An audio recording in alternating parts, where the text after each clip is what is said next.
अपराध्याय वेलायाम श्रीकाय शर्गम करो।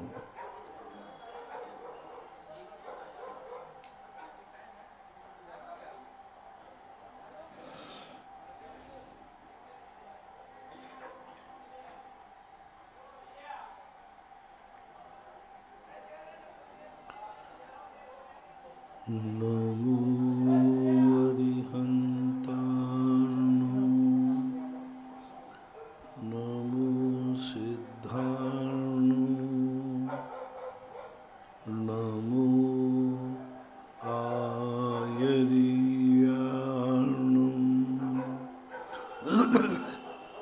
नमो वज्रायार्नो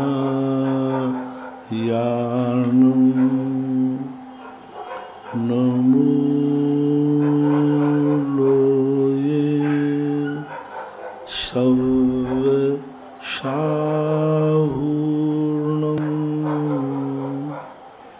पंच परमेष्टि भगवान की जय। आचार्य श्री गुरुवर कुंद कुंद महाराज की जय। आचार्य श्री गुरुवर विद्यासागर महाराज की जय। परम पूजनीय निर्यापक श्रमण मुनि श्री सुधा सागर जी महाराज की।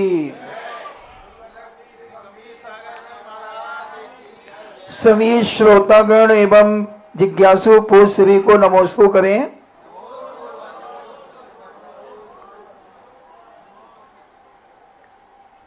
जनक जैन आगरा से पूछतो महाराज जी, सभी स्वर्गीय देवों को 11 अंग 14 पूर्व का पूर्ण ज्ञान होता है क्या? सभी देवों को 11 अंग 14 पूर्व का ज्ञान होता है क्या? नहीं, 16वें स्वर के ऊपर के सभी देवों को होता है। 9 में ग्रेविक, 9 अनुदिश, 5 अनुत्तर और सर्वार्थ सिद्धि। स्वधर्मेंद्र को पूरे द्वादशांग का ज्ञान होता है। लौकांतिक देवों को द्वादशांग का ज्ञान होता है। शेष के संबंध में ज्ञान की जो सीमा है कोई निर्धारित नहीं की गई। झलक स्नेहा जैन ट्रांस जमुना से पूछती है, नमस्ते महाराज जी, केवल ज्ञान और द्वादशांग में क्या अंतर है? जिन मुनियों को केवल ज्ञान प्राप्त हो जाता है और जिनको द्वादशांग का ज्ञान है उसमें क्या अंतर है? पहला ज्ञान तो अंतर है कि केवल ज्ञान प्रत्यक्ष जानता है, जैसे अपन आंखों से जान रहे, और शुद्ध केवली सुनी हुई बात को जानता है। एक अग्नि गर्म है, देख रहा है, अनुभव कर रहा है, और एक आदमी ने सुनी है कि अग्नि गर्म होती है।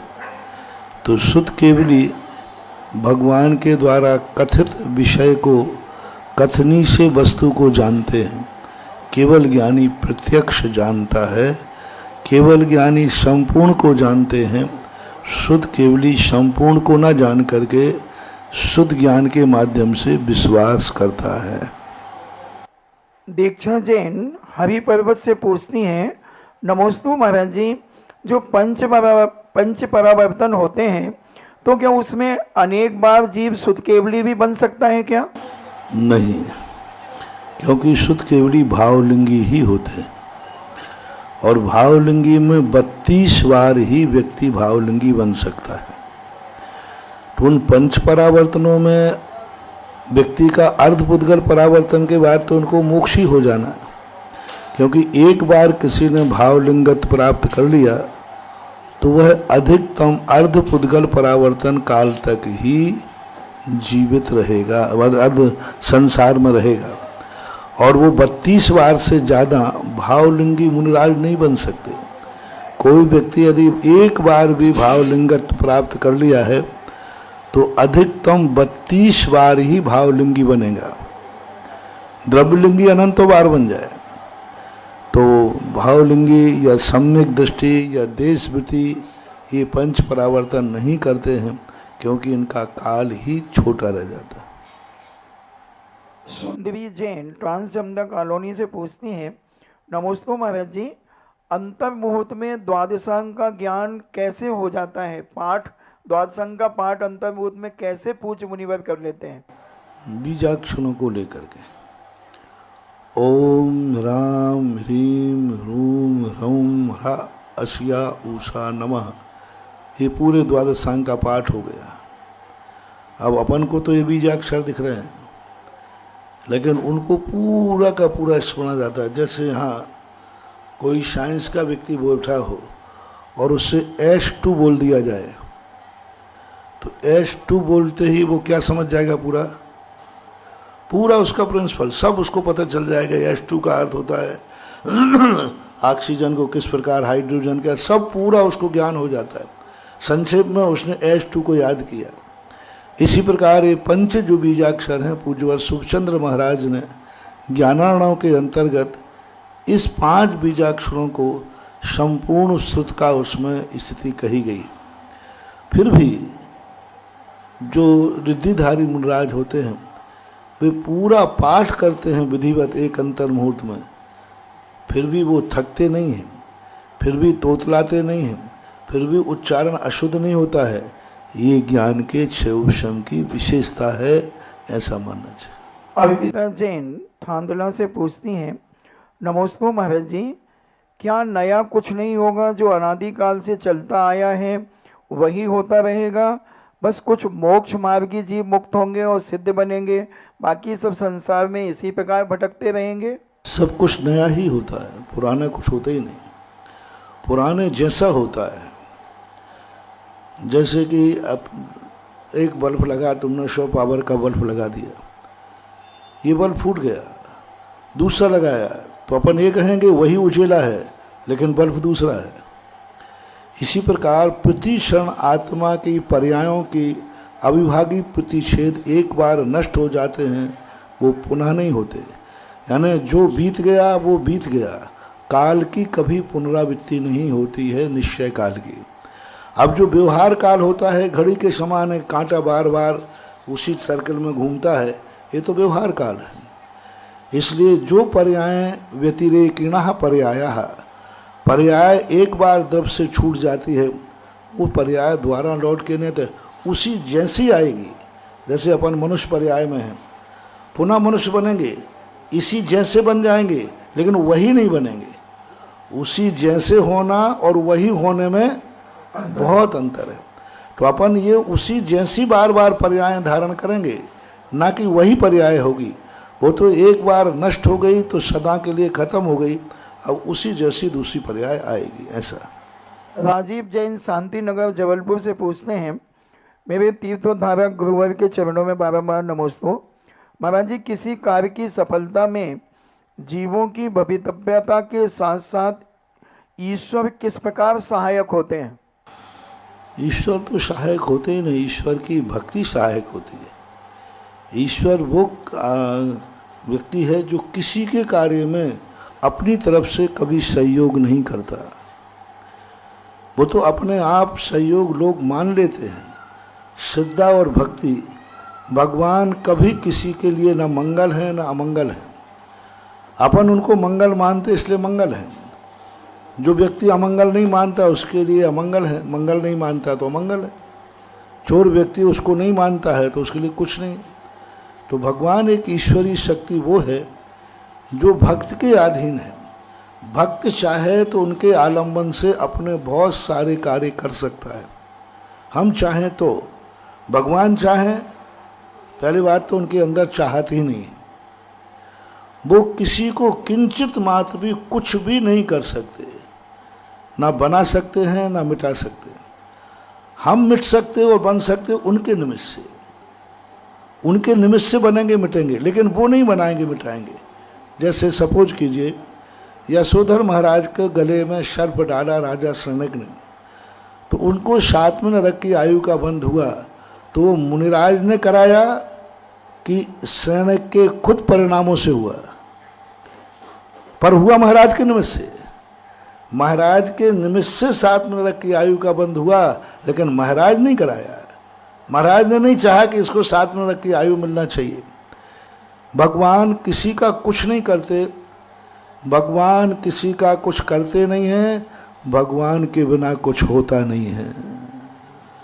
क्या कहा? भगवान किसी का कुछ करते नहीं हैं, और भगवान के बिना कुछ होने वाला है नहीं, क्योंकि जब तक हम उनका आलम्बन नहीं लेंगे तो हमारा तो कुछ भी तत्व दृष्टि बनेगी नहीं, मोक्ष मार्ग ही नहीं बनेगा। हमें तो मोक्ष का ही पता नहीं है कि नहीं, हम तो जिनवानी के आधार पर जी रहे हैं, हम तो भगवान के बल पर चल रहे हैं। भगवान इस रास्ते से गए हैं इसलिए अपन चल रहे हैं, भगवान गए हैं इसलिए अपन चल रहे हैं, लेकिन भगवान हमें नहीं चला रहे हैं, चल तो हम खुद ही रहे हैं। ऐसी निमित्त नैमित्तिक परिणति मानना चाहिए, कर्तापन ना मान करके निमित्त मानना चाहिए। हेलो, चलिए अब हम सभी जिज्ञासा समाधान के लाइव सेशन की ओर चलते हैं। विश्व के 200 देशों में देखे जाने वाला ये बहुप्रतीक्षित कार्यक्रम जिज्ञासा समाधान में सभी श्रावक और श्राविकाओं की ओर से तथा उपस्थित सभी भक्तजनों की ओर से पूज्य गुरुदेव के चरणों में नमोस्तु प्रेषित करते हुए हम निवेदन करते हैं कि हे गुरुवर, हमारी जिज्ञासाओं का समाधान कर हमारा मोक्ष मार्ग प्रशस्त करने की कृपा करें। हम प्रथम जिज्ञासा के लिए आमंत्रित करते हैं कानपुर से श्रीमती सीमा जैन कानपुर से, और तैयार रहें श्रीमती आराधना जैन कानपुर, और इसके बाद श्रीमती कमलेश जैन कानपुर।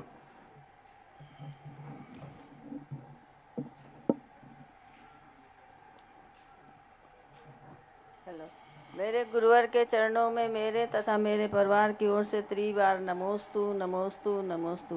क्षुल्लक जी के चरणों में इच्छामी इच्छामी इच्छामी। हे गुरुवर, मेरी ये जिज्ञासा है कि जीव के असाधारण तत्व किसे कहते हैं और इसको स्वतत्व क्यों कहते हैं? जीव के असाधारण इसलिए हैं कि अन्य द्रव्यों में नहीं पाए जाते।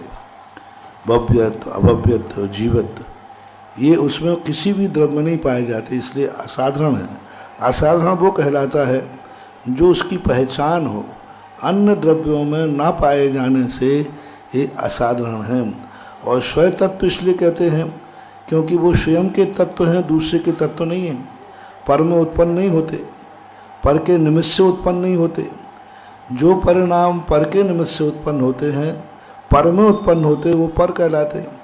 ये स्वयं तत्व हैं, जितने औदयिक, औपशमिक, क्षायोपशमिक, महोदयिक, स्वयं तत्व महोदयिक पारनाम कऊचा पूज्यवर उमा स्वामी महाराज ने तत्वार सूत्र में लिखा।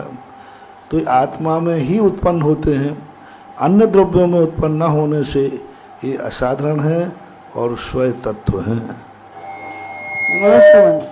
श्रीमती आराधना जैन, और तैयार रहेंगी श्रीमती कमलेश जैन कानपुर। नमोस्तु गुरुदेव जी, नमोस्तु गुरुदेव जी, नमोस्तु गुरुदेव। इच्छा में क्षुल्लक जी, इच्छा में क्षुल्लक जी, इच्छा में।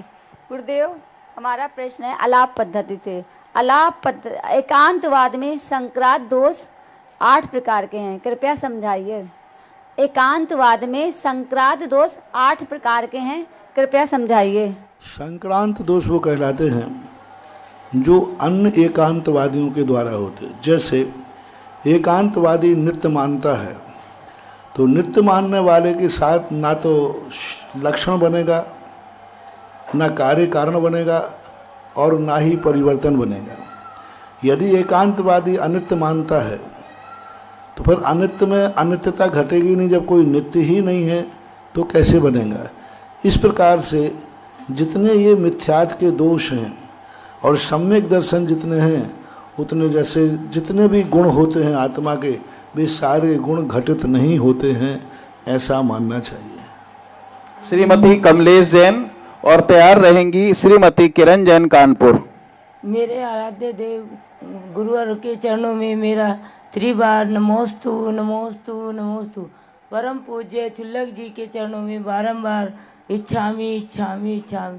हे गुरुवर, मैं भादव के 16 कारण व्रत करती हूँ, उसमें मैं 16 दिन तो एकादशन करती हूँ और 16 दिन के एक दिन पानी और एक दिन उपवास करती हूँ। ये विधि सही है या नहीं? व्रतों में क्या होता है, अपनी शक्ति देखी जाती है।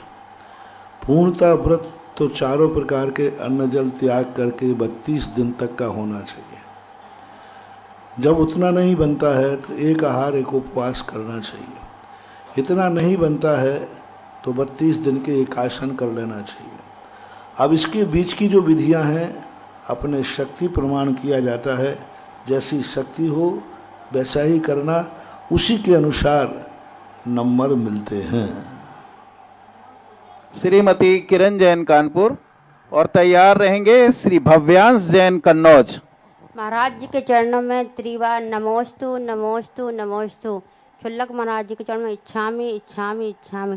हे महाराज जी, मैंने जैसे नियम ले रखा है कि मेरी दोनों लड़कियों की शादी हो जाएगी तो मैं घर का त्याग कर दूंगी और आरिकाओं की सेवा करूंगी। अगर आगे समय तो मैंने देखा नहीं अपना, अगर हाथ पैर नहीं चल सके या कोई बीमारी आ गई, इससे हमारा नियम ना पले तो इसमें मुझे कितना दोष लगेगा? ऐसा नियम नहीं लेना चाहिए, ये करना चाहिए मेरी भावना ऐसी है। क्योंकि परिस्थितियां जो होती हैं, आरिका संघ होता है या साधु संघ होता है, उन्होंने आपकी सेवा स्वीकार नहीं की तो, या उन्होंने अपने साथ में नहीं रखा तो ऐसे जो विषय होते हैं ये भावनात्मक होना चाहिए, संकल्पात्मक नहीं होना चाहिए। मेरी दो सिस्टर है महाराज जी, उनके पास जाना मुझे। भव्यांश जैन कन्नौज और तैयार रहेंगी श्रीमती पूजा जैन कन्नौज। गुरुदेव को नमोस्तु नमोस्तु नमोस्तु। क्षुल्लक जी को इच्छामि इच्छामि इच्छामि। गुरुदेव, मेरा प्रश्न यह है कि जैन धर्म में दिगंबर और श्वेतांबर दो पंथ कैसे बने? अब इसकी कहानी बहुत लंबी चौड़ी है, हम उनको कहते हैं, वो हमें कहते हैं, विवाद का विषय है। कायदा से दिगंबर जैन धर्म के इतिहास के अनुसार 2000 वर्ष पहले एक अकाल की दुर्घटना से हुए, लेकिन वो लोग इसको एक्सेप्ट नहीं करते हैं, क्योंकि वो कोई भी मतावलंबी अपने आप को शादी नहीं मानता। यानी मैं बाद में शुरू हूँ, ये हर संप्रदाय वाला ये कहता है हम अनादि से हैं और हम अनादिकाल से अब सत्य हैं। तो ये वर्तमान में विवाद और विसंवाद के विषय हैं, इन मंचों से नहीं करना चाहिए।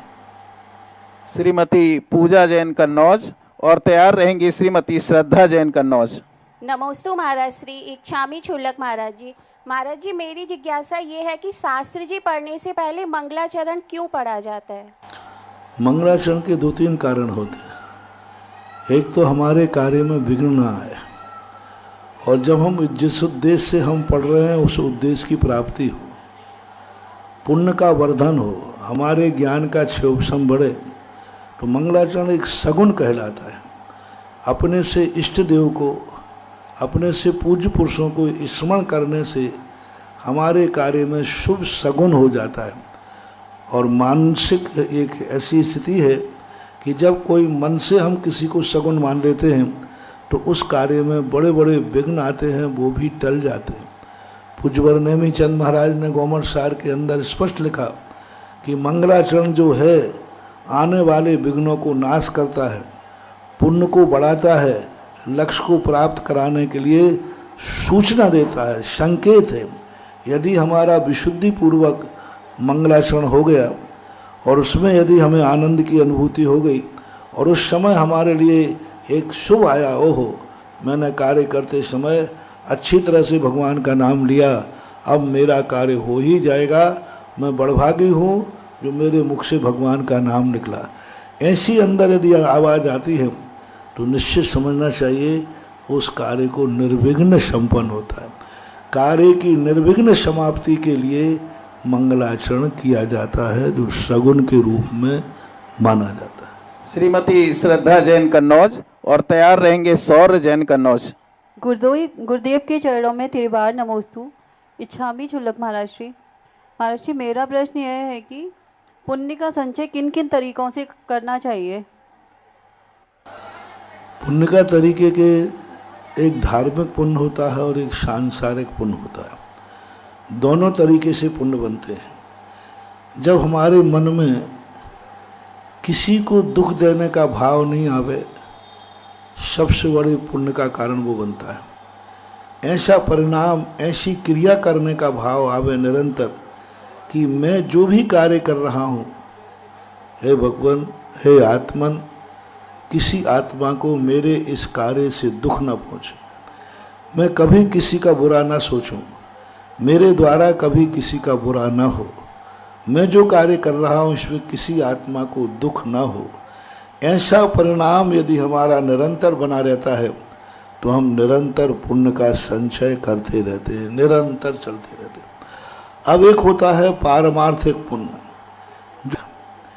जिसमें हमें जो बनना चाहते हैं हम उसकी आराधना करें।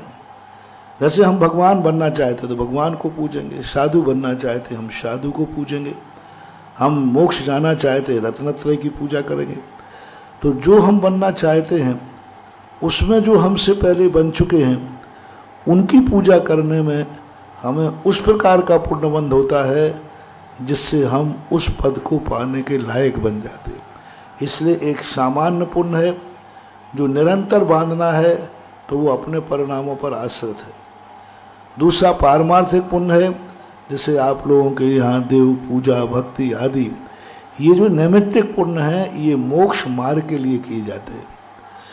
इनको भी यदि वो संसार मार्ग के लिए पूछता है तो उसे हमारे यहाँ पापानुबंधी पुण्य और पुण्यानुबंधी पुण्य कहते हैं। संसार के लिए भी देवसात गुरु को पूजा जाता है, लेकिन वह संसार को ही प्राप्त करेगा और प्राप्त करने के बाद उसको नियम से दुर्गति प्राप्त होती है, जैसे रावण आदि को।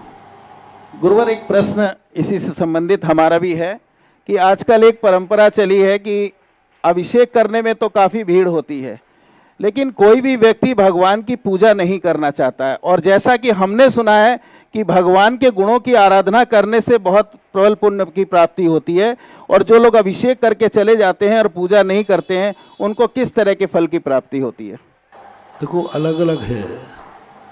आप एक प्रश्न हल करते हैं तो हर पॉइंट पर नंबर होते हैं। पूरे पॉइंट पर 20 नंबर हैं। 20 नंबर में भी अलग अलग है। उत्तर गलत लिखा है उसने, सब कुछ सही है तो 20 नंबर से 15 मिल जाएंगे। और उसने आधी विधि सही लिखी है और आधी गलत की है तो नंबर कम मिलेंगे। गलत नहीं है, नंबर कम होंगे। पूजा के नंबर कट जाएंगे, अभिषेक के नंबर मिलेंगे। क्योंकि गृहस्थ के लिए 2 विडंबनाएं हैं। वो धर्म करना भी चाहता है लेकिन धर्मात्मा बन के नहीं करना चाहता। वो धर्म करना चाहता है अपने जीवन को संकट से बचाने के लिए। 90% लोग, 99% लोग धर्म करते हैं हमारे जीवन में संकट ना आ जाए और हम जिस कार्य को करना चाहें उसमें सफलता मिले। ये 2 भाव 99% लोगों के होते। 100 में से 1 व्यक्ति होता है जो परमार्थ के लिए धर्म करता है। ना उसे संकट मोचन की बात आती है, ना कुछ ही इष्ट की प्राप्ति की बात आती है। उसकी दृष्टि में तो एक ही आता है, मैं पुण्य पाप से रहित होकर मोक्ष को प्राप्त करूं। मैं आप जैसा भगवान बनना है, इसलिए हम आपकी पूजा अभिषेक करते हैं। ये 100 में से 1 व्यक्ति मिलेगा। 99 तो एक ही बात करते हैं, इष्ट की प्राप्ति हो और अनिष्ट का परिहार हो। हमारे जीवन में कोई अनिष्ट ना हो और इष्ट की प्राय। तो अब इनमें क्या होता है, अभिषेक अनिष्ट निवारक है। अभिषेक के संबंध में जितनी कथाएं आई हैं अनिष्ट निवारक की कथाएं आई हैं। और अनिष्ट निवारक की जब शब्द आ जाता है तो व्यक्ति सबसे ज़्यादा इष्ट मिले या ना मिले लेकिन अनिष्ट नहीं होना चाहिए। ये आता ना आपको, भाई अच्छा मिले या नहीं मिले लेकिन बुरा भी नहीं होना चाहिए। तो ये अनिष्ट निवारक का जो अभिषेक है वो अनिष्ट निवारक के लिए प्रयोग किया गया। मैना सुंदरी के संबंध में श्रीपाल के में अनिष्ट निवारक है। भक्तांबर में भी जहाँ अभिषेक की बात कही वहाँ अनिष्ट निवारक की बात आई। उद्भूत भीषण जलोदर भार भुगना तदपाद पंकज जो मृदिक देहा। तो ये बातें कुछ ऐसी बन गई हैं कि अभिषेक को उन्होंने ऐसी स्थिति में बना दिया। देवता लोगों में भी अभिषेक की परंपरा विशेष ज़्यादा है, पूजा भी करते हैं वो, लेकिन वहाँ भी उन्होंने अभिषेक की महिमा विशेष दिया कि देवता अभिषेक विशेष रूप से करते हैं। एक बात। दूसरी बात, जितने भी मूर्ति पूजक हैं संप्रदाय भारत में, सभी संप्रदायों में अभिषेक की महिमा बहुत ज़्यादा है। तो कहीं ना कहीं अभिषेक एक ऐसी एनर्जी, और अभिषेक से हमें कुछ उपलब्धि होती है। उपलब्धि का अर्थ हमें उनका गंधोदक मिलता है। पूजन में जो होता है भगवान का गुणानुवाद होता है, और गुणानुवाद से उसको कुछ उपलब्धि होती है, तो वो श्रद्धा का। इसलिए बाकी अभिषेक और पूजन दोनों ही करना चाहिए। पर इतना पक्का है कि अभिषेक और पूजन में से दो में से एक किए हैं तो आधे नंबर पूजा के और आधे नंबर अभिषेक के, आधे ही नंबर मिलेंगे, बाकी नहीं मिलेंगे उसको। चलिए, सौर जैन कन्नौज और तैयार रहेंगी श्रीमती जया जैन कन्नौज। महाराज जी नमोस्तु नमोस्तु नमोस्तु। शुल्लक जी इच्छामी इच्छामी इच्छामी। महाराज जी मेरा ये प्रश्न है कि जैसे एक कुर्सी पे एक ही लोग बैठ पाता है, लेकिन मैंने देखा है कि बहुत सारे लोग एक ही थाली में बहुत सारे भगवान जी को अभिषेक करते हैं, ऐसा क्यों महाराज? गलत है, ऐसा होना नहीं चाहिए कायदा से। ये बहुत बार मैं बोल चुका हूँ, एक भगवान दूसरे भगवान को एक थाली में नहीं बैठना चाहिए। गंधोदक हमारे लिए पवित्र है, भगवान के लिए नहीं। क्या हम एक भगवान का गंधोदक जो बन गया, उस गंधोदक से दूसरे भगवान का अभिषेक कर सकते हैं? गंधोदक से क्यों? गंधोदक तो पवित्र हो गया नहीं, अपने लिए पवित्र हो गया, लेकिन वो इतना पवित्र नहीं है कि दूसरे भगवान के अभिषेक का जल हम दूसरे भगवान पर ढाल दें। जैसे आप लोगों के ऊपर जब भगवान का नहा रहे हो और आपके ऊपर दूसरा भी नहा रहा हो, उसके छांटे आपके ऊपर पड़े तो अच्छा लगता है क्या? ऐसे नहीं करना चाहिए। एक पांडुक शिला पर एक ही भगवान होना चाहिए। दो भगवान आदि बैठाने की परंपरा बिल्कुल आगम सम्मत नहीं है, ठीक नहीं है, शास्त्र के प्रमाण से नहीं है, नैतिकता नहीं है। अलग अलग पांडुक शिला सबका करना है, अलग अलग पांडुक शिला रखो। एक ही पांडुक शिला में रख करके तुम तो भगवान को ऐसे नहाते जैसे आप लोग स्विमिंग पूल में नहाते हो, सब नहाते जाओ। हाँ, उनको नहीं करना चाहिए, अच्छा नहीं। जया जैन कन्नौज और तैयार रहेंगे कैप्टन वैभव जैन कन्नौज। नमोस्तु महाराज जी, नमोस्तु महाराज जी, नमोस्तु। इच्छामी महाराज जी, इच्छामी महाराज जी, इच्छामी महाराज जी। महाराज जी मेरी जिज्ञासा है, किसी व्यक्ति के जीवन में काल सर्प दोष का दोष होता है तो उसका निवारण कैसे किया जाए? उसका कुछ असर होता है क्या? जब काल सर्प दोष नामी है, अपने तो सबसे बढ़िया काल दोष निवारक हैं। काले काले नागों वाले बाबा पारसनाथ की जय। कुछ विकल्प नहीं करो, पारसनाथ का रवि व्रत शुरू कर दो, सारे काल सर्प अपने आप शांत हो जाएंगे। नमोस्तु महाराज जी। माइक पहुंचा दीजिए उधर। कैप्टन वैभव जैन और तैयार रहेंगी श्रीमती जयंती जैन बामौर कला। गुरुदेव के चरणों में त्रिबार नमोस्तु। शुल्लक जी के चरणों में इच्छामी त्रिबार नमोस्तु। महाराज जी मेरा प्रश्न है, तीर्थंकर श्री पार्श्वनाथ जी का वास्तविक उपसर्ग व केवल ज्ञान भूमि कौन सी है? किनकी? तीर्थंकर पार्श्वनाथ। पारसनाथ भगवान के संबंध में अभी इस समय वर्तमान में दो मत मिलते हैं। एक अही क्षेत्र है दिल्ली के पास, वो है। दूसरा एक शिलालेख बिजौलिया है राजस्थान के अंदर, 1226 का एक शिलालेख वहाँ पर है। उस पर उन्होंने, रेवा नदी है वहाँ पर, उस तट पर आकर के वहाँ बनाया। शास्त्रों में शकरगढ़ नाम मिलता है। शकरगढ़ की भूमि पर भगवान को केवल ज्ञान हुआ।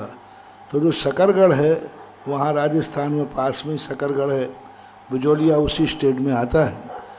तो वहाँ पर शिलालेख जो नदी पे मिला है, और विद्वानों के अनुसार भी बिजौलिया पारसनाथ केवल ज्ञान स्थली भगवान पारसनाथ की मानी गई। उपसर्ग भी, शिलाएँ भी आज वहाँ पड़ी हुई।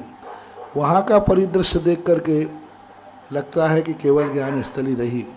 जंगल है, भीमा वन था वहाँ, और बड़ी बड़ी शिलाएँ जो वहाँ गिरी हुई पड़ी हैं, जो बड़ी बड़ी शिलाएँ उन्होंने फेंकी थी वो आज भी पड़ी हैं।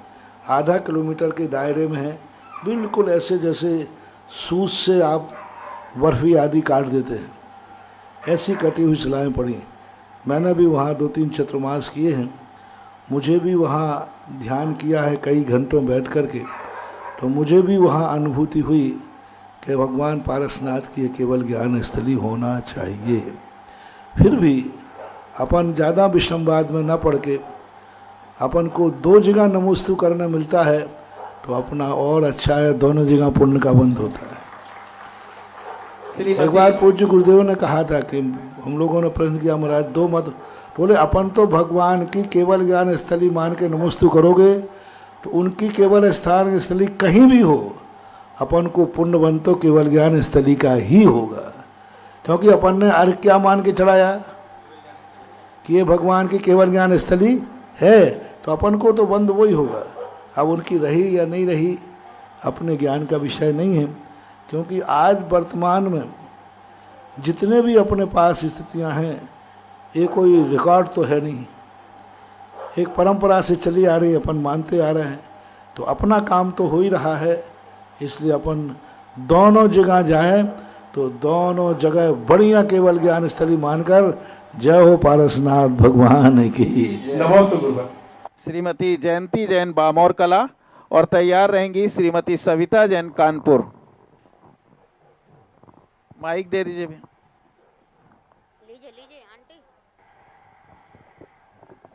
मेरे आराध्य गुरु के चरणों में त्रिवार नमोस्तु नमोस्तु नमोस्तु और छुल्लक जी के चरणों में इच्छामी इच्छामी इच्छामी। मेरा प्रश्न है कि महाराज जी जो इतर निगोद और नित्य निगोद में जितने जीव हैं जी इनने ऐसा कौन सा पाप कर्म किया है कि भी हम वहाँ से निकलते नहीं हैं?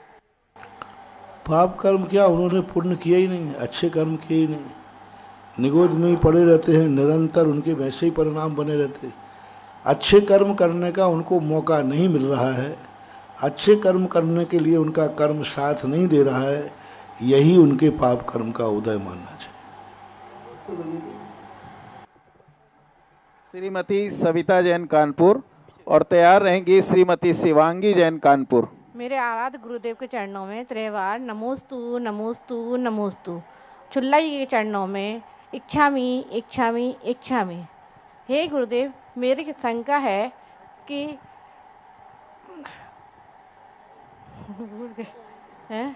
कर्म प्रधान होता है कि धर्म प्रधान होता है? कहते हैं कि जो किस्मत में लिखा है वही मिलता है, उसके लिए एक पल ना इधर है ना एक पल उधर है।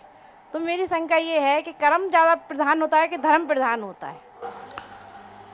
धर्म से कर्म बनता है, कर्म फल देने वाला है, धर्म बीज के समान होता है।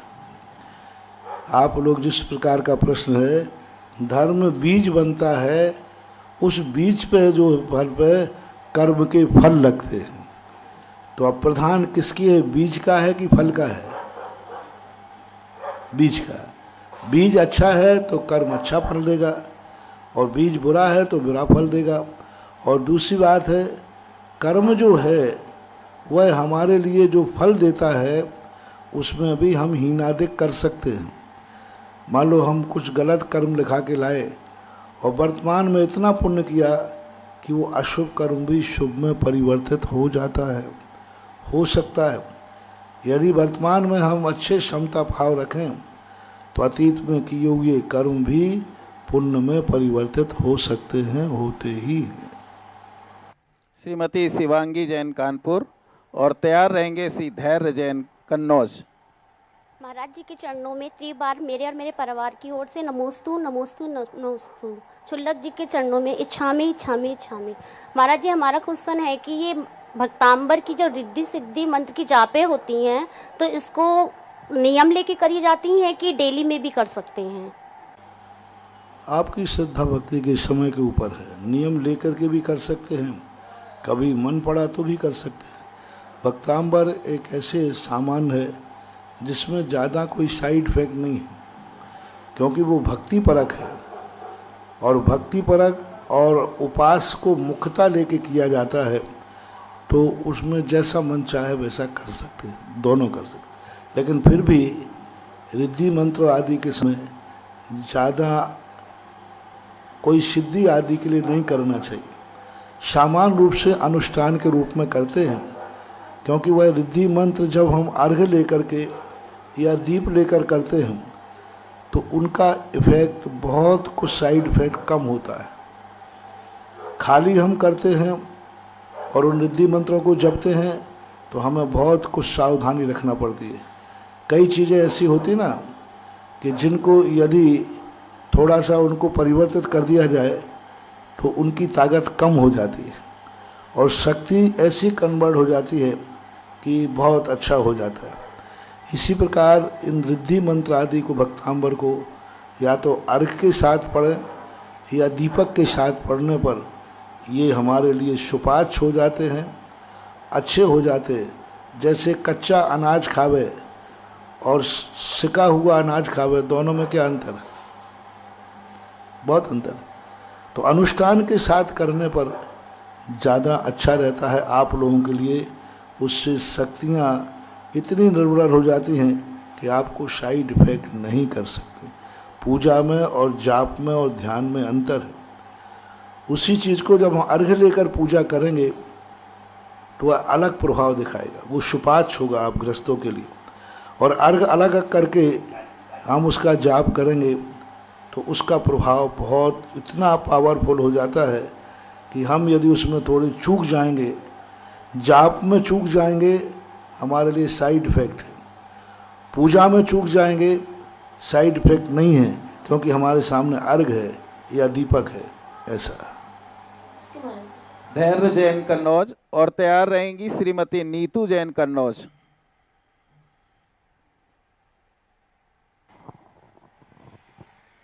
महाराज जी के चरणों में नमोस्तु नमोस्तु नमोस्तु छेलक जी को इच्छामी इच्छामी इच्छानी।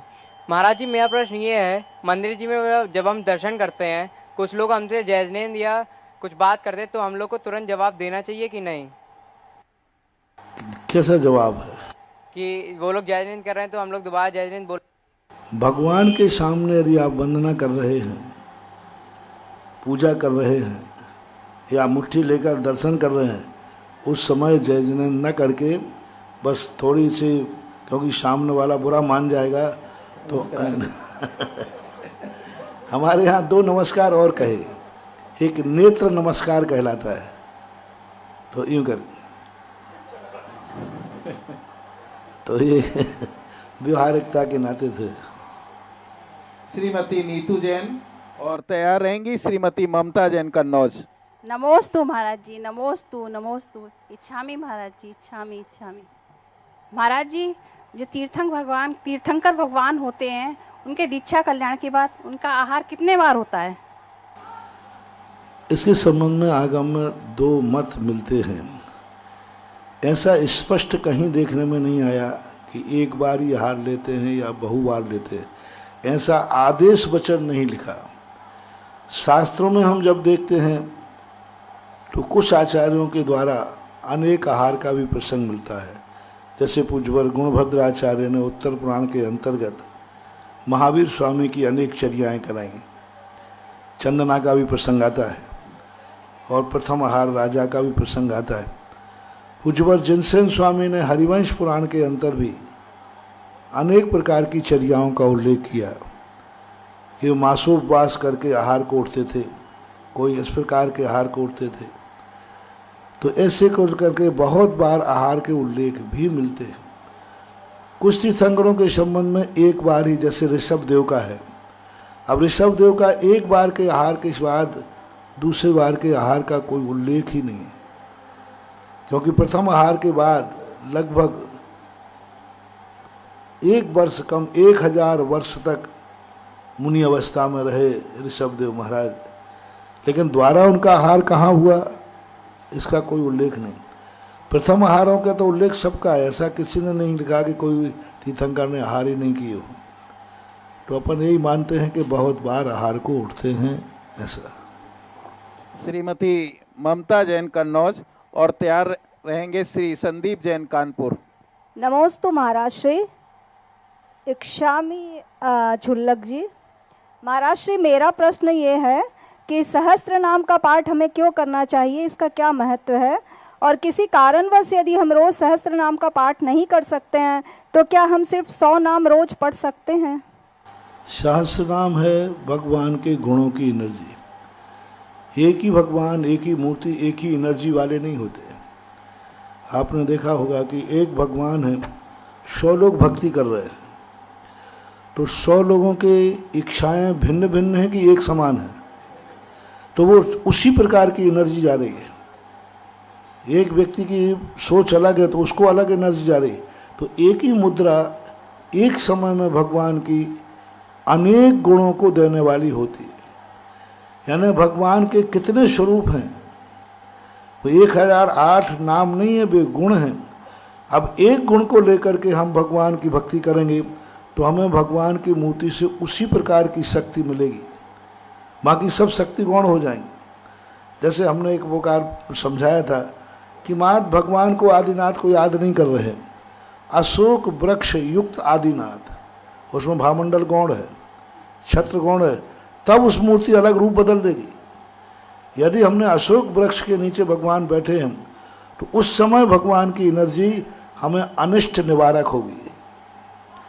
जब हमारे ऊपर कोई अनिष्ट की संभावना हो और हमें सुरक्षा चाहिए, हम उस समय भगवान आदिनाथ को याद नहीं करना, आदिनाथ भगवान को अशोक वृक्ष के साथ याद करो। तो उस समय तुम्हें ऐसा पुण्य बंध होगा कि कोई ना कोई वस्तु, तुम्हें संकट में पड़े हो, कोई बचने का उपाय नहीं है, अब तुम्हारे लिए कुछ भी उपाय नहीं दिख रहा है, उस समय आप आदिनाथ भगवान को याद करोगे, हम लोग जैसे आदिनाथ को याद करेंगे, तो हमें उस संकट को सहन करने की शक्ति आ जाएगी। कोई मारेगा तो पिट जाऊंगा, सहन करूंगा, क्योंकि हमने आदिनाथ भगवान को याद किया है। अब यदि तुम्हें डर लग रहा है और ये भाव आ रहा है कि नहीं, जो संकट आया है दूर होना चाहिए और मेरी सुरक्षा होना चाहिए, तो अब आदिनाथ भगवान के साथ आप अशोक वृक्ष युक्त आदिनाथ को याद करिए। उच्चैर शोक तरु संसत मून मयूख माँ भाति रूप ममलम भवतो नितांतम। इस प्रकार से आप ध्यान कीजिए आदिनाथ भगवान को, वो वृक्ष के नीचे बैठे हैं। अब ये जो समय याद करेंगे तो ये हमें अनिष्ट निवारक एनर्जी मिलेगी और सुरक्षा करने वाला कोई ना कोई शक्ति हमारे सामने आएगी और हमें बचा के ले जाएगी, क्योंकि उस समय हमने अशोक वृक्ष युक्त, आदिनाथ वही हैं, लेकिन अशोक। अब तुरंत आपको कुछ इष्ट की सिद्धि करना है, आपको ऊंचाइयों पर पहुंचना है, आपको जहां चाहते हैं वहां पहुंचना चाहते हैं, तो आप कौन सा याद करें? अब अनिष्ट निवारक नहीं, हमें कुछ चाहिए सिंहासन मणिमयूख। अब सिंहासन, सिंहासन किसका प्रतीक है? वैभव का, राजगद्दी का, हुकूमत का, प्रमोशन का।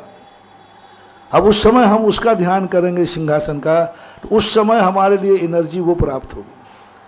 जब हम छत्र पे आ जाएंगे तो छत्र हमारे लिए आतप निवारक होता है, उस समय वही मूर्ति हमें आतप निवारक की देगी। मूर्ति एक ही है। जब हम चवर ढोलेंगे तो हम किसी भी प्रकार की नकारात्मक एनर्जी को बाहर फेंकेंगे।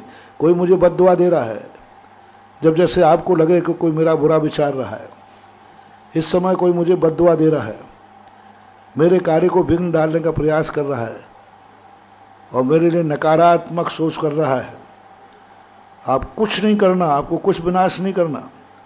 वह व्यक्ति मेरे संबंध में बुरा विचार रहा है, नकारात्मक बद्दुआ दे रहा है, उस समय आप कुछ नहीं करें, आप सीधा कुंदावदात चल चामर चारु शोभम विभ्राजते तव बपु कल। 64 चवर भगवान को याद ही। आप आदिनाथ हैं, कौन से आदिनाथ? 64 चवर ढुर रहे हैं, 64 चवर भगवान के ढुर रहे हैं, भगवान बीचों बीच बैठे हैं। बस आपको ना तो वृक्ष याद आवे, ना सिंहासन याद आवे, आपको क्या याद आना चाहिए? 64 चवर। तो वो हमारे लिए कैसी भी बद्दुआ सामने वाला दे रहा है वह समाप्त हो जाएगी। कैसी भी नज़र लगे तुम्हें, कुछ भी हो, भगवान के चवर ढोर दीजिए, कैसी भी कुछ भी होगा तुरंत खत्म हो जाती।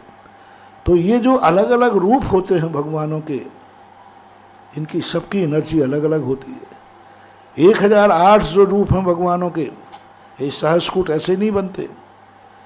एक एक मूर्ति एक एक गुण वाली है। वो इस प्रकार की एनर्जी, उसमें 1008 प्रकार की एनर्जी भगवान की अंदर होती है।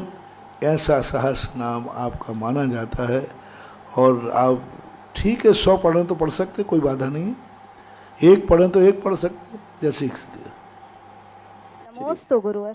श्री संदीप जैन कानपुर और तैयार रहेंगे श्री प्रभात जैन जी मुंबई। मुनीश श्री के चरणों में मेरी और मेरे परिवार की तरफ से नमोस्तु नमोस्तु नमोस्तु। छुल्लक जी के चरणों में इच्छामि इच्छामि इच्छामि। गुरुवर, मेरी जिज्ञासा ये है कि बिहार के समय में हम श्रावकों को क्या ध्यान रखना चाहिए? किसी भी मुनि संघ के बिहार में हम श्रावकों को किन बातों का ध्यान रखना चाहिए ताकि हम लोगों से अनजाने में कोई अभिनय ना हो? देखो, ये मामला तुम्हारे पक्ष का है। मैं तो ये चाहता हूँ कि तुम मेरा बिल्कुल भी ध्यान नहीं रखो, जिससे जितने ज़्यादा मेरे संकट हैं, जितनी विपरीतताएं हैं, वे सब मेरे ऊपर आना चाहिए। हम तो यही चाहेंगे, आप ध्यान नहीं रखें। फिर भी हम लोग अज्ञानी हैं, हम लोग को थोड़ा सा ज्ञान दीजिए ताकि उन बातों का हम लोग ध्यान रख सकें। सबसे पहले आपको यही सोचना चाहिए कि आप घर में बैठे हैं, आपका गुरु खुले आकाश में सड़क पे चल रहा है।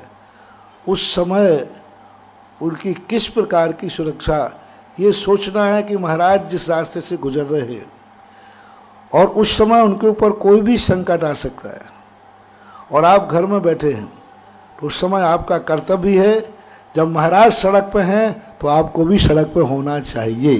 कायदा बता रहा हूँ आपके, बाकी मुझे तो कोई फर्क नहीं पड़ता, मैंने पहले ही बता दिया। आपको भी सड़क में आना चाहिए। जैसे मान लीजिए आपका जो दायित्व पूरे, तो तुम जिंदगी भर तो साथ चल नहीं सकते, लेकिन जब तक दूसरा गांव नहीं आता है, शहर नहीं आता, तब तक पहले वाले शहर को, पूरे शहर को, महाराज सड़क पर हैं तो सड़क पर महाराज श्रावकों को होना चाहिए। क्योंकि परिस्थितियां आज सब कुछ बन सकती हैं। वाहन की भी है, विपरीत विचारधारा वालों की भी है, उपसर की भी है। मान लो 4 लोगों को तुमने कर दिया और उपसर 40 लोगों का आ गया तो आ सकता है कि नहीं?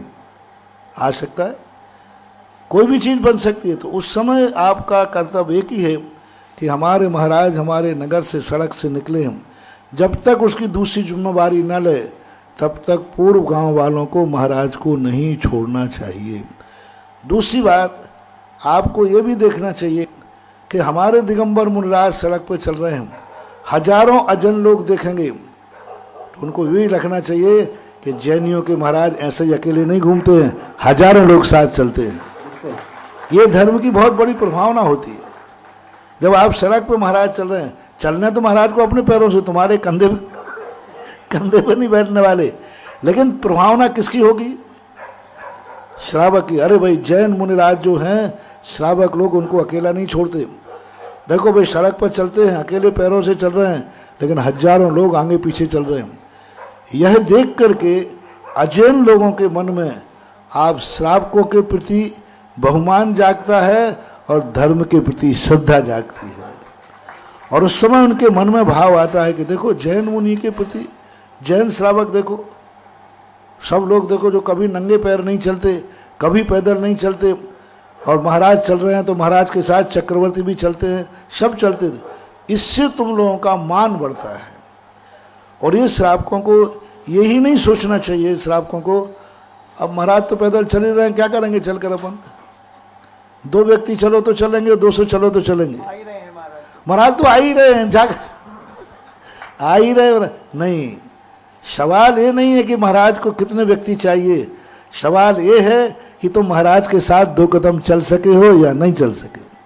महाराज को कितनी जरूरत है ये कभी नहीं सोचना, तुम्हें महाराज के साथ चलने की कितनी जरूरत है ये तुम्हें सोचना है। क्योंकि महाराज के साथ तुम चलोगे, कभी भी ये मान करके मैं महाराज के साथ चलूँगा, तो घोड़े मजबूत तुम्हारे होंगे, महाराज के तुम्हारे चलने से नहीं होंगे। क्योंकि तुम 2 कदम महाराज के साथ चले थे। उस समय जो कर्म का बंध होता है, सबसे ज़्यादा कर्म पूर्ण बंध गृहस्थ को कब होता है? जिस समय साधु पर ज़्यादा संकट आने की संभावना है उस समय श्रावक साधु के साथ रहता है, उस समय सबसे ज्यादा श्रावक को वज्र शम नाराज संगन का बंध होता है। अब वो समय तुम्हें देखना है, कौन सा समय जहां साधु हर समय संकट में है, किसी भी समय संकट में है। सबसे ज्यादा संकट में साधु कब है? बिहार के समय, और आपने देखी भी होंगी घटनाएं। अब बिहार के समय सबसे ज्यादा संकट में है साधु, और उस समय तुम्हारे मन में भाव आ जाए कि और समय साधु जब मंदिर में है, हम उस समय जाएं या ना जाएं, पहुंचे या नहीं पहुंचे, लेकिन जिस समय साधु सड़क पे है उस समय साधु को मैं अपनी आंखों से 1 मिनट भी ओझल नहीं होने दूंगा। जब तक कोई दूसरी आंखें नहीं संभालेंगी, मैं आंखों को संभालूंगा। तो उस समय सबसे ज्यादा वज्र शम नाराज संगन का बंद होता है, तीव्र बंद होता है। उस समय तुम्हें यह देखना है कि समय जाने से हमारी मुनि भक्ति की प्रभावना होगी, मंदिर में भीड़ लगाने से नहीं होगी। वहां कौन देख रहा है? भगवान देख रहे हैं, और वहां तो तुम डिस्टर्ब भी करोगे सामायिक में। अब उस समय देखना है जब साधु दिन भर में 20 किलोमीटर चला, तो 20 किलोमीटर में कितने लोगों ने तुम्हारे दिगंबर मुनिराज को देखा? हजारों। गांव में कितने देखा? अब उस समय जो तुम्हें प्रभावना करना थी, यानी 20 किलोमीटर में कम से कम 10 गांव निकाले। अब 10 गांव में जो तुम साथ थे, उस समय जो प्रभावना थी, उस समय सबसे ज्यादा यशस कीर्ति नाम कर्म का बंद होता है आपको।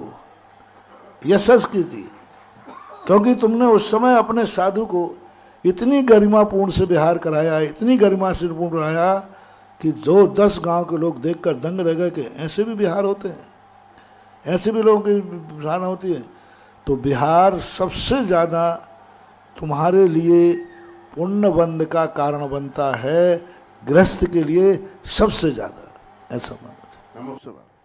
भारतवर्ष के उन श्रावकों के लिए ये संदेश है और ये प्रेरणा भी है कि हमको गुरुवर के इस स्वरूप को देख करके उनसे प्रेरणा लेनी चाहिए। और इस भीषण सर्दी में जो गुरुवर विहार कर रहे हैं, और उन लोगों के लिए विशेष जो कहते हैं अरे बहुत सर्दी है हमें विहार में नहीं जाना है, उन लोगों के लिए विशेष संदेश है कि उन्हें विहार में आना चाहिए। और जैसा महाराज ने कहा कि वज्र वृषभ नाराज सहनन की प्राप्ति होती है, यश कीर्ति की प्राप्ति होती है, अब इससे बड़ी और क्या चीज़ चाहिए? हम सबको इस बात का ध्यान रखना चाहिए। श्री प्रभात जी जैन मुंबई, और उसके बाद तैयार रहेंगी श्रीमती ममता जैन कानपुर। पूज्य गुरुदेव के चरणों में बारंबार नमोस्तु, छुल्लक महाराज जी के चरणों में बारंबार इच्छामी। महाराज जी, अभी अभी एक शंका मेरे मन में आई, भावलिंग और द्रव्यलिंग ये स्थूल नेत्र का विषय है, और इन दोनों लिंग का निर्जरा से क्या संबंध है, कर्मों की निर्जरा से? भावलिंग और द्रव्यलिंग ये दोनों अपने छद्मस्त का विषय नहीं। स्वयं मुनिराज भी नहीं समझ सकते हैं कि मैं भावलिंगी हूँ या द्रव्यलिंगी। कितने भावलिंगी संत अपने आप को द्रव्यलिंगी मानते हैं, कितने द्रव्यलिंगी संत अपने आप को भावलिंगी मानते हैं, क्योंकि ये केवल ज्ञान का विषय है।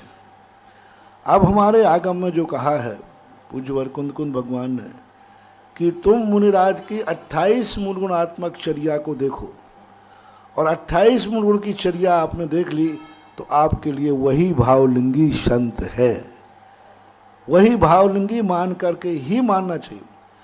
पंडित टोडरमल जी ने भी मोक्ष मार्ग प्रकाशक में बहुत अच्छी बात कही कि आप चर्या देख करके आपको, क्योंकि चर्या ही ध्वजा है, और चर्या यदि हमारे लिए ठीक समझ में आ रही है तो आपको पूरी आराधना भावलिंगी मानकर ही करना चाहिए।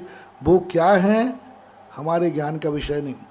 यहाँ तक कि अभप आचार्य होते हैं, और अभप आचार्य के द्वारा सैकड़ों मुनिराज दीक्षा लेकर के मोक्ष चले जाते हैं, और गुरु कैसा है?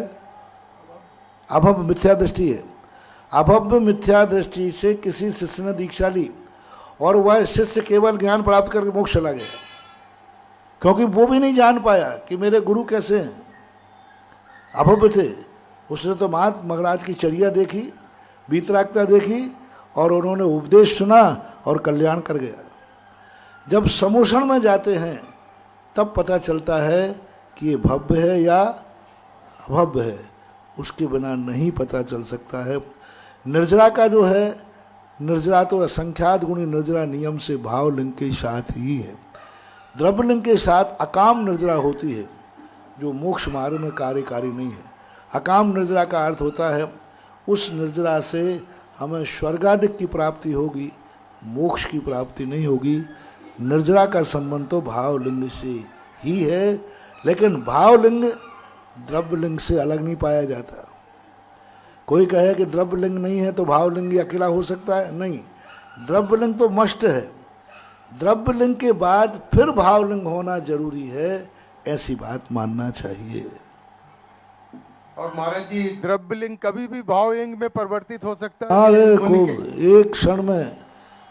एक बार वासना चल रही थी, पंडित पन्नालाल जी साहब वासना कर रहे थे। उस समय बहुत अच्छी पुस्तक लिखी थी, ललितपुर की बात है, पूज्य गुरुदेव की के सामने वासना थी कि एक मुनिराज आहार करते समय हजारों बार द्रव्यलिंगी भावलिंगी हो सकते हैं। आपने पड़गाया, उस समय भावलिंग में थे।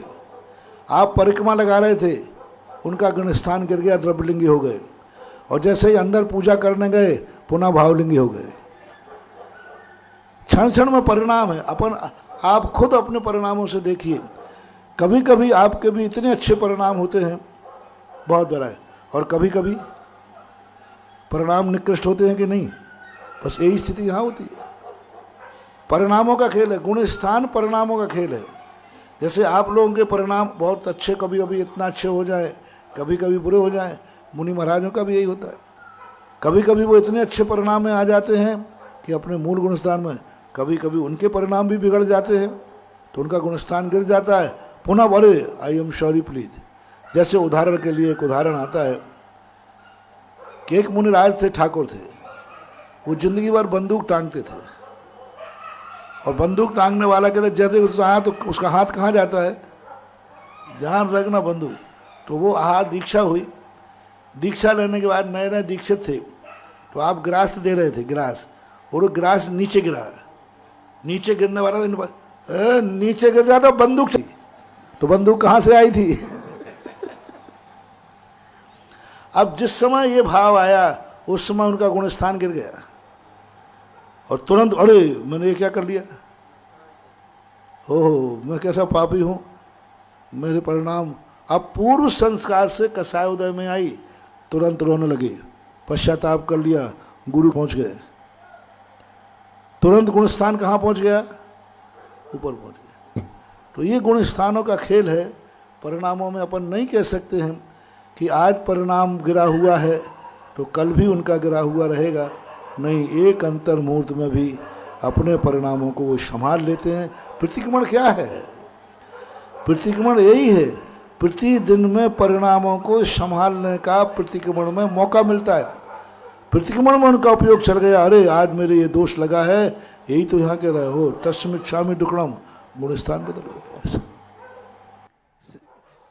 मेरी आराध्य गुरुवर के चरणों में मेरे पूरे परिवार की ओर से व मेरी ओर से नमोस्तु नमोस्तु नमोस्तु। क्षुल्लक जी को इच्छामि इच्छामि इच्छामि। हे गुरुवर, मेरी जिज्ञासा ये है कि सम्यक दर्शन एक बार होने के बाद वो छूट कैसे जाता है, और ऐसा मुनि पद पे भी हो जाता है? मैंने कहा ना, परिणामों के ऊपर कभी भय से लोभ से परिणाम आ जाता है। मान लीजिए सम्यक दर्शन है, किसी ने भय दिखा दिया कि तुम इसको मानो तो नहीं तो तुम्हारे लिए ऐसा कर देंगे। नमोकार मंत्र था, अब उस देव ने कह दिया नमोकार मंत्र पैर रखता है कि नहीं, नहीं तो मैं तेरे प्राण ले लूँगा। तो अब उसने भय के कारण क्या कर दिया, नमोकार मंत्र पैर रख दिया। तो भय मोह और स्नेह के कारण से सम्यक दर्शन छूट जाता है, ऐसा होता है। मुनिराज को भी ऐसे ही परिणाम हो जाते हैं। क्षमा चाहूँगा, समय अभाव के कारण कुछ नाम छूट गए हैं। अब समय है गुरुदेव की आरती का। आज कौन पुण्यशाली जीव जो आज गुरुदेव भगवान की आरती करेगा? आरती पुण्यार्जक कौन है? राशि 11,111 रुपये। आज कौन गुरुदेव की आरती करेगा? 11,111 रुपये। 11,111 रुपये एक।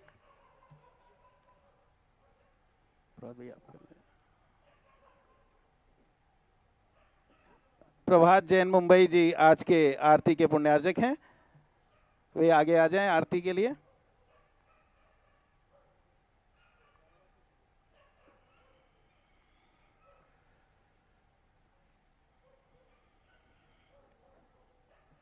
भैया आरती स्टार्ट कर दें।